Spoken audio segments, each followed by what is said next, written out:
The first time she entered the forest, she was alone. It was just after dawn, and the frost still clung to the edges of the cart tracks.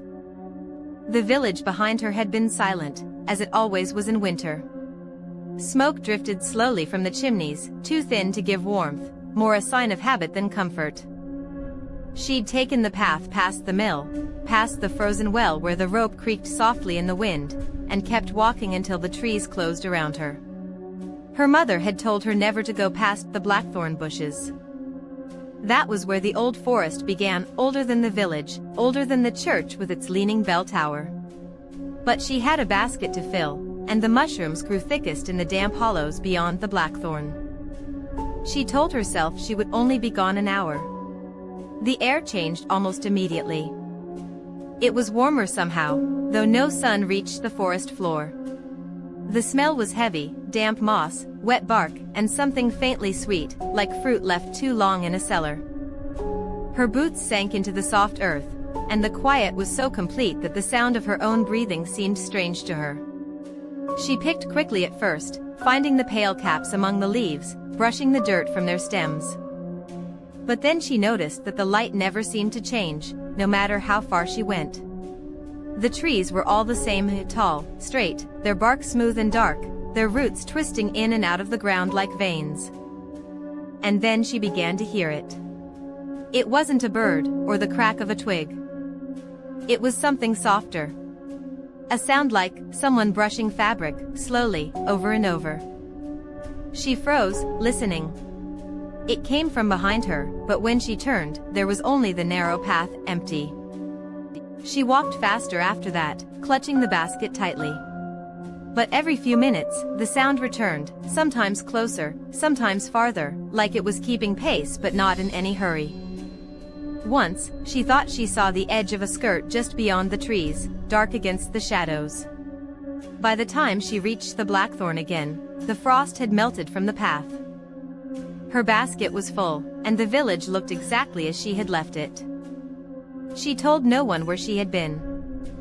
The second time she entered the forest, she was not alone. It was early spring, and the ground was soft from rain.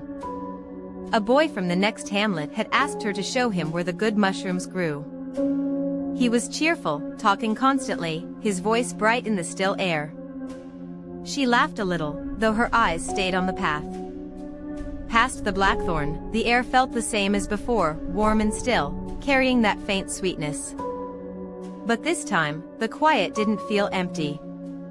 It felt aware. They walked for nearly an hour, the boy talking less and less as the light failed to shift. When he bent to pick a mushroom, she heard it again, that soft brushing sound, so faint it could have been her imagination. But she saw it, too, something moving just behind the trees, keeping the same distance from them no matter how they turned. The boy didn't seem to notice at first, until he stopped mid-step and asked, very quietly, "Did you hear that?" They stood together, listening.